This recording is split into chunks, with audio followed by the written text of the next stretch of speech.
campur aduknya tuh antara seneng gitu kan, seneng sama bingung gitu. Ibaratnya kita seneng buah kita itu ada dan banyak. Itu ibaratnya, ya ibaratnya lebih dari 3 kilo, 4 kilo kan udah banyak ya kan untuk pertama kali.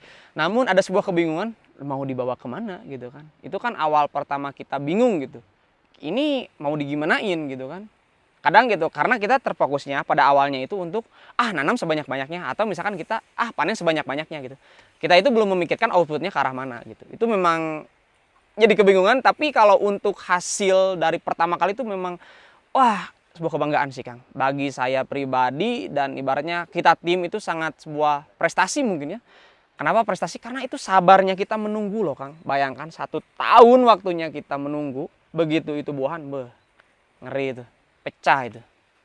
Dampaknya alhamdulillah ya untuk kemajuan ekonomi mitra kita dan khususnya keluarga dan kita pun yang menjalankan bisnisnya, alhamdulillah banyak berdampak gitu Kang. Ada banyak kenaikan yang memang tidak signifikan, tapi setidaknya ada dampak yang lebih menaikkan level kita gitulah dari sebelumnya. Lalu kalau misalkan untuk kita mengajak mitra tani, saya pun sangat kepikiran gitu Kang. Saya ingin membuat lebih besar lagi gitu. Ibaratnya saya ingin membuat skala yang memang level nasional mungkin ya. Namun untuk sekarang ini saya pun mengukur kapasitas kita, karena kita kan membutuhkan tim yang solid gitu. Lalu kita membutuhkan pengetahuan yang lebih juga. Dan PR-nya itu bukan dari itu Kang, dari pembibitannya pun memang sangatlah susah gitu. Susahnya itu dari apa? Dari kita melihat potensial bibit yang mau kita ibaratnya penanaman, karena itu kan menjadi sebuah PR lagi gitu. Tapi memang untuk kedepannya cita-cita kita pengennya seenggaknya ya untuk mengajak ibaratnya para mungkin warga-warga di sini yang tentunya saya pasti mau, sangat bukan mau ya, itu cita-cita saya lah untuk berdampak dan meningkatkan ekonomi gitu. Karena buatin itu beda varietas, beda pelakuan itu Kang. Memang terkesan ribet, tapi ya itu kita ibaratnya mengenali dulu tempat tinggal kita, mau tempat penanaman kita, lalu kita kenali dulu buahnya seperti apa yang mau pengen kita tanam. Kalau untuk treatmentnya tidak seribet itu kok. Intinya pede, yakin, jalani, dan jangan gampang capek dan jangan gampang puas gitu. Terus belajar gitu. Kalau misalkan mau.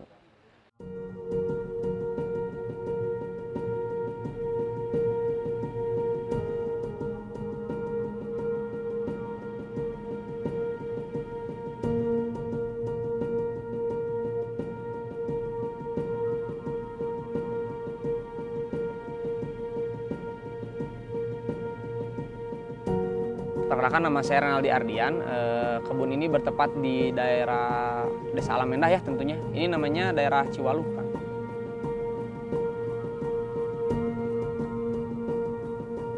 Oh, kalau brand kita itu brandnya Freistin Kang. Kita itu bergelut di seputar bidang supply, khususnya yang pertama buatin, terus yang kedua blackberry juga Kang. Karena memang dulu itu termasuk tanaman yang langka kali ya Kang. Karena kita itu berawal dari rasa penasaran dan melihat kayaknya ada berupa peluang juga sih. Jadi awalnya itu bersama kakak ya, saya itu tes-tes dulu Kang. Ibaratnya melihat kayaknya buah ini bagus nih gitu. Awalnya coba-coba gitu buat istilah nama ya nanam seneng lah, tanaman seneng gitu. Tapi ketika melihat suatu kondisi, kayaknya ini bisa dijual. Lebih ke kayak bisa dijual aja deh gitu ke depan.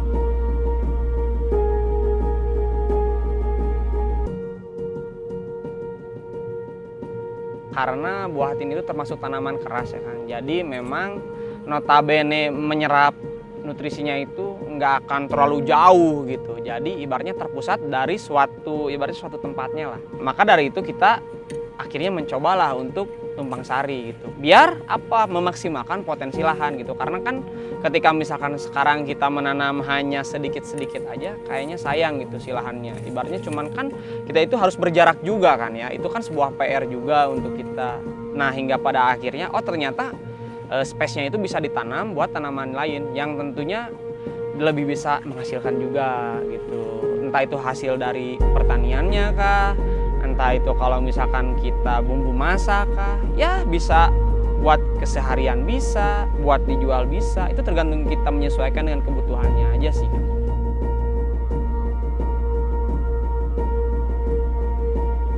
Kalau di sini ya Kang, tumpang sari itu kayaknya kebanyakan paling buah-buah seperti ini ya, kayak buah bit bisa, kayak bawang daun bisa, kayak seledri bisa. Selebihnya tanaman-tanaman ya pada umumnya gitu ya, yang pada umumnya di daerah saya prioritaskan buatin terlebih dahulu. Ketika melihat potensi yang udah bagus gitu, baru kita tanam di yang bawahnya, karena takutnya nanti ada nutrisi yang habis dulu ke bawah, jadi ke atas belum ada gitu kan. Biar memaksimalkan dulu satu, nah setelah maksimal yang satu udah mulai jalan nih, lalu bolehlah kita sambil jalan.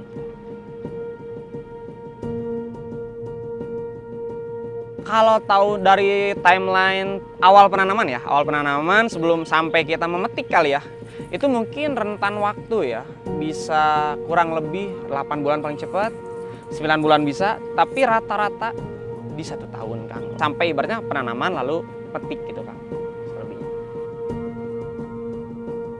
Kalau dari awal sampai sekarang hampir 9 apa 8 tahun gitu ya. Saya juga kalau lupa enggak, tapi kayaknya segituan lah, 9 sampai 8 tahunan. Kurang lebih total pohon gitu kan, nyampe 1000 pohon kayaknya. Dan kita pasti bakalan terus improve lagi buat nambah lagi gitu kan tentunya.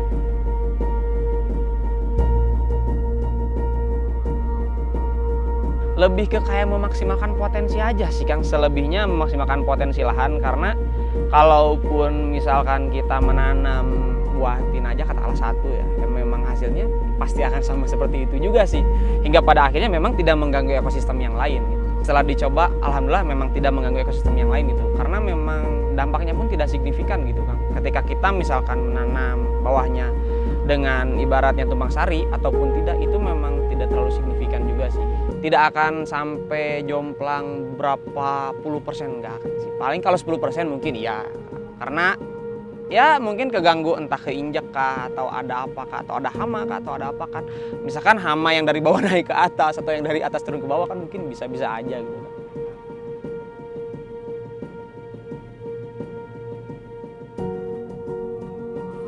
Nepangkeun abdi andi sok dipanggil mah Bapak Tarsana, linggih di Cipanawa, Kampung Cipanawa, Desa Alamena. Kalau perawatan mulai pemupukannya, pemupukan yang marupikeun mes seperti NPK atau pupuk kandang. Perawatan kalau ada hama gulma bisa dibersihan. Terus perawatan teh nalitian teh bilih aya hama anu tina ngagorogotek tina akar, seperti mencek urang Sunda mah kuuk teh nya sapertos rupan lagi sapertos kuuk eta teh janten ngaruh kana akar teh digegetan eta teh. Aya deui anu kana batang mah langsung ke tengah eta teh si hama teh. Nya eta mah ngatasi hama mah nya sok biasana dicor ku obat nya nganggo obat gitu dicorkeun tiasa disemprotkeun. Eta mah kanggo perawatan.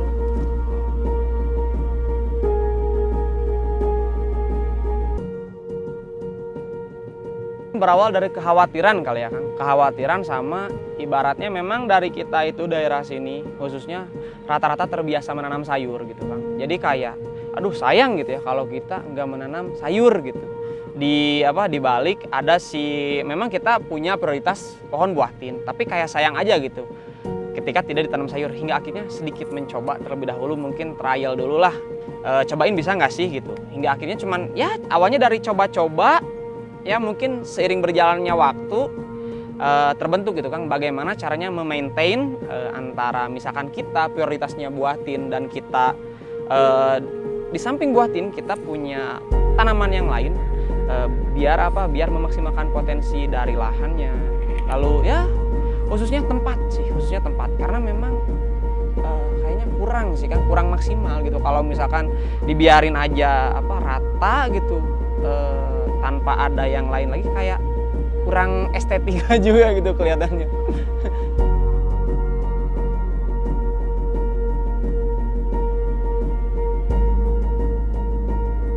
Awal nama ayahnya tetangga gitu anu melaktin abdi teh atah nyuhunkeun da cenah buah teh di raosan teh raos itu amis nya abdi teh nyuhunkeun satangka diplakeun, ternyata tos kalamian tos aya 2 tahun. Jadi buah tin teh bisa diluaskeun gitu lah, bisa jadi jalan ekonomi cenah so ngobrol sareng kali cetak orang budidayakeun cara orang setekan jadi cecep-cecep kabeh teh di nata dibibitkeun gitu. Alhamdulillah dugi ka ayeuna tos seueur tina satangkal.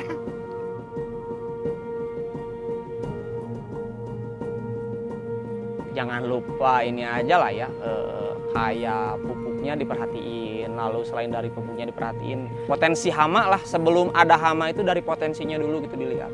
Ini bakalan terjadi hama apa, ini bakalan terjadi hama apa, ini bakalan terjadi hama apa. Memang kita gak bisa ngeprediksi, cuman setidaknya kita lebih ke mengantisipasi aja sih Kang. Kayak ya lebih diperhatiin sih nutrisinya lah ibaratnya. Kayak seperti kita halnya manusia lah, kalau misalkan pengen lebih maksimal di dalam hasil mungkin nutrisinya pun harus lebih diperhatikan lagi gitu ya ke depan.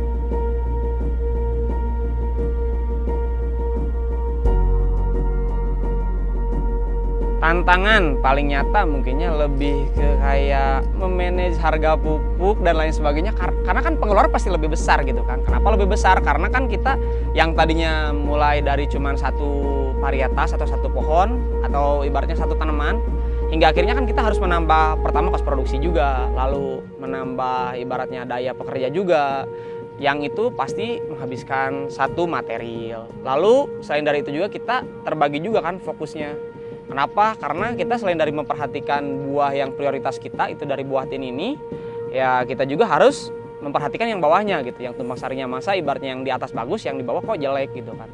Karena itu agak kurang juga sih kelihatannya kalau seperti itu.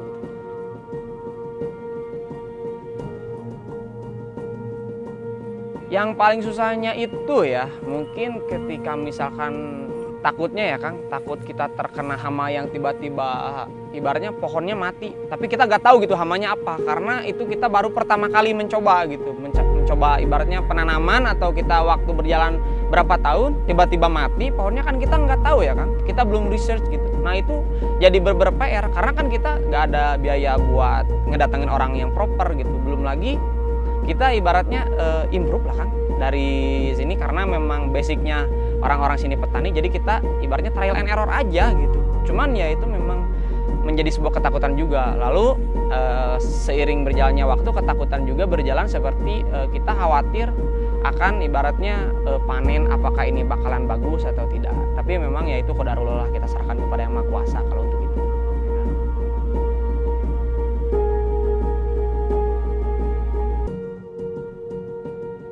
Untuk buah di kita itu kebanyakannya yang Blue Giant, kalau nggak salah ya dulu ini tuh mixnya dengan Turki ini Kang. Kenapa kita memilih ini? Karena memang selebihnya ini lebih gampang di maintain gitu kan. Karena kita pernah mencoba bibit-bibit lain gitu. Karena kalau nggak salah itu White Tiger kalau nggak salah, atau bibit-bibit yang lain gitu, yang warna buahnya itu kuning. Nah itu contohnya rada kurang gitu. Lalu kita mencoba lagi yang lain kayak Green Jordan. Green Jordan itu si buatinya seperti ini, namun dia itu si bodinya itu hijau, dalamnya itu benar-benar merah banget itu. Itu kita pun pernah mencoba itu, namun ya itu ibaratnya lebih kurang maksimal aja sih kan, kayak dari kita lebih susah maintain sih, susah maintenance-nya itu lebih susah ke depannya. Pada akhirnya kita memilih ini yang alhamdulillah sampai sekarang bisa berjalan, sering berjalannya waktu bisa berkembang lah, seenggaknya kita berkembang dulu aja gitu. Kalau untuk banyak mungkin kayaknya belum bisa juga sih kalau banyak, tapi seenggaknya ada perkembangan aja, ibaratnya kita bisa bertahap lah gitu, ada kemajuan lah dari satu ke dua lah minimal, seperti itulah. Iya nama karena pami tunas mah pami mah bieu pamula-mula mah pucuk heula gitu mah, pami akar paneuri gitu mah bentena teh nyak kirang langkung lah karena tidur sasihan teh hayang lebih ka akaran teh, pami di bekong pami di cangkok mah nya 20 hari ge tiasa ka akaran abibitkeun kanggo plakeun ieu wae abdi kitu nya keluarga nya. Pami aya orderan mah nya tiasa pembibitan janten pami hanas ngabibitkeun hanas teh diicak gitu.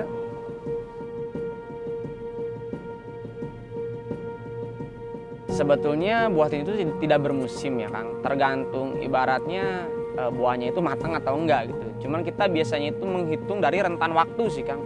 Rentan waktu entah itu 1 minggu itu 1 kali panen atau 2 kali panen gitu. Kita selebihnya seperti itu gitu. Melihatnya seperti itu gitu. Karena bisa dihitung juga sih dari potensial, ibaratnya buah ini ibaratnya segede gini lah.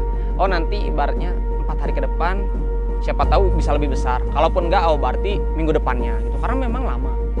Lebih ke feeling juga sih. Kalau misalkan rentan waktu, terkadang kan kita menentukan rentan waktu juga. Kalau misalkan kita udah datang buahnya nggak ada, ya udah gak apa, kita pulang lagi aja.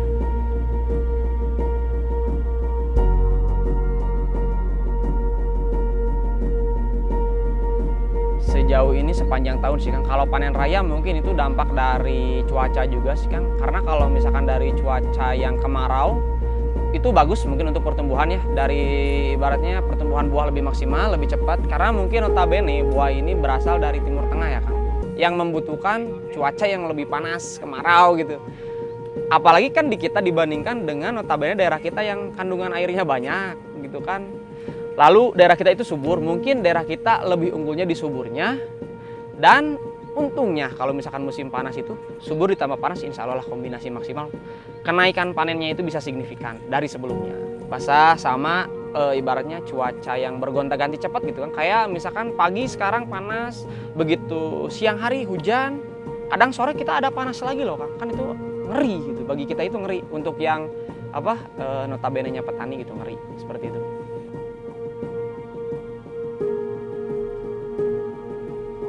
Kalau sekarang itu kita belum banyak sih Kang. Kalau sekarang paling kita 10 kilo, 20 kilo. Kalau untuk sekarang ya, kalau misalkan lagi banyak ya mungkin bisalah up to 20 kilo lah ibaratnya. Tapi itu pun belum kita sortasi gitu. Ya selebihnya mungkin seperti itulah. Kalau untuk harga jual kayaknya sangat bagus sih Kang. Menurut saya kenapa sangat bagus, karena mungkin orang pun melihat seperti apa potensi yang kita berikan gitu ya. Kenapa seperti itu? Karena memang ibaratnya kita punya perjalanan kita terlebih dahulu gitu. Ibaratnya ya mereka membeli experience kita juga gitu. Enggak sekonyong-konyong membeli gitu. Otomatis harga jual pun harusnya mendorong naik gitu.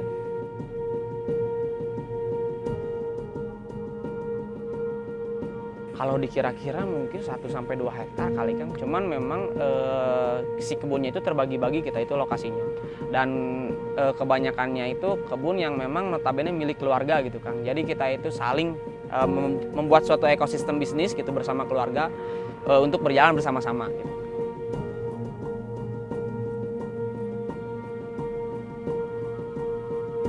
Kita itu sebetulnya jualnya langsung gitu. Memang terkadang ada kita yang masuk langsung, entah itu ke supermarket, retail ataupun itu, atau memang lebih ke pedagang kali ya, bukan pengepul. Paling ke pedagang langsung kita menjualnya.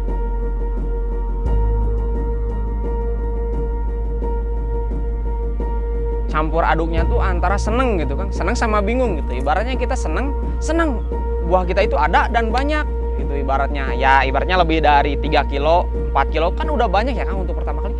Namun ada sebuah kebingungan, mau dibawa kemana gitu kan. Itu kan awal pertama kita bingung gitu. Ini mau digimanain gitu kan.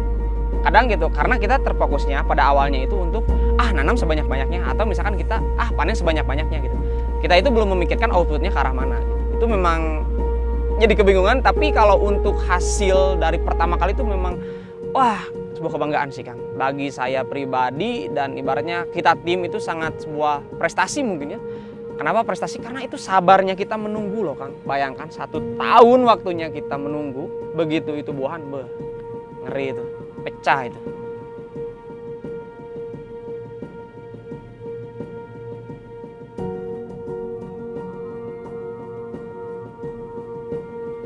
Kita itu perjalanannya dulu waktu pertama kali paling kita menjual di sosial media. Katakanlah sosial media kita sendirilah. Entah itu mau sosial media WhatsApp, Facebook atau apapun. Awalnya menjual seperti itu. Ya hingga seiring berjalannya waktu mungkin kita tahu celah pasar. Kita tahu bagaimana ritme cara penjualan, developmentnya kayak gimana. Nah itu mungkin standarnya kita naikkan hingga akhirnya ya kita bisa menjual ke tempat yang lain.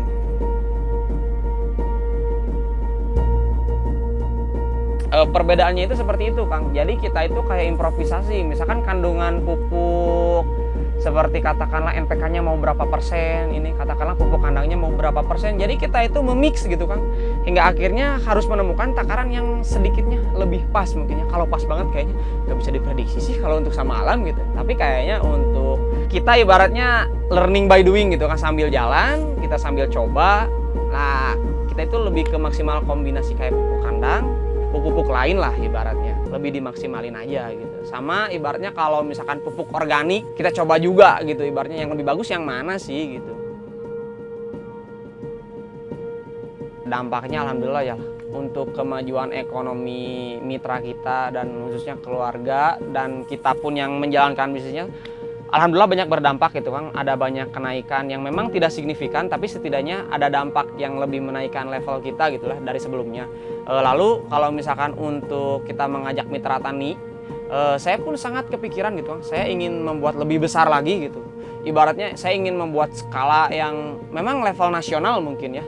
Namun untuk sekarang ini saya pun mengukur kapasitas kita, karena kita kan membutuhkan tim yang solid gitu. Lalu kita membutuhkan pengetahuan yang lebih juga. Dan PR-nya itu bukan dari itu kan, dari pembibitannya pun memang sangatlah susah gitu.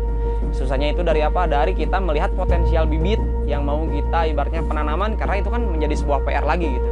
Tapi memang untuk kedepannya cita-cita kita pengennya seenggaknya ya untuk mengajak ibaratnya para mungkin warga-warga di sini yang tentunya saya pasti mau, sangat bukan mau ya, itu cita-cita saya lah untuk berdampak dan meningkatkan ekonomi gitu.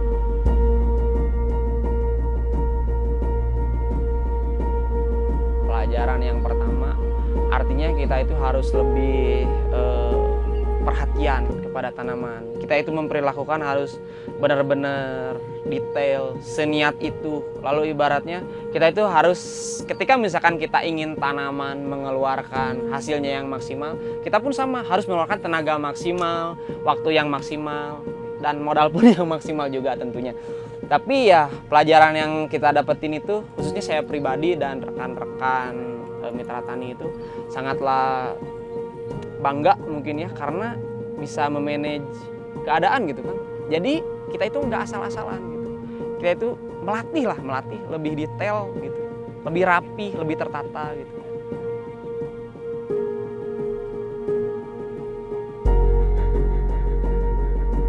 Kalau misalkan untuk rekan-rekan ibaratnya yang di luar sana, untuk yang pengen bertani buatin ya, kita itu mencoba ibaratnya harus, kalau menurut saya ya kan, menyesuaikan dengan keadaan tempat mereka dulu ya. Karena buatin itu beda varietas, beda perlakuan itu kan.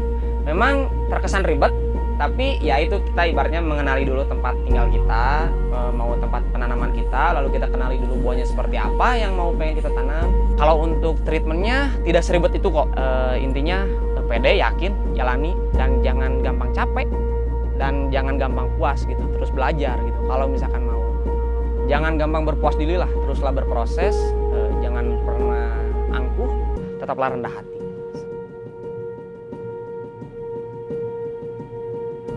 Kalau menurut saya pribadi ya, bertani itu keren. Kenapa keren? Karena kita itu seorang anak muda yang background secara pendidikannya ada, lalu secara pengetahuannya ada, secara literasi pun kita bagus. Percayalah kalau misalkan mereka terjun, hasilnya bisa lebih dari yang sebelumnya. Percaya omongan saya. Kanggo kaum muda anu bade minat gitu melak nanam satu buah tin biasa jadi lah da anu mah seueur pami ieu mah nya bade dongkap ka pribados biasa naroskeun eta mah kanggo cara-cara nama atau mah atau tiasa ada di lagi tos seueur dina YouTube oge nya pami ieu mah pami aya nu bade minat mah gitu. Da ieu perawatan mah da teu gampang seperti stroberi, pan stroberi mah seueur perawatanna ieu mah jarang kieu mah. Pun alingakeun nya pemupukan 2 minggu sakali, berak 2 berak mah tiasa 2 bulan sekali, pemupukan berak kandang mah pami perawatan mah gitu. Jadi teu aya apa lain bina nusanes mah pemilih satu melak stroberi sering motes, sering nyebor, sering ngobatanana gitu. Pami ieu mah jarang-jarang obatan kieu mah. Pami anu barada mah gitu tiasa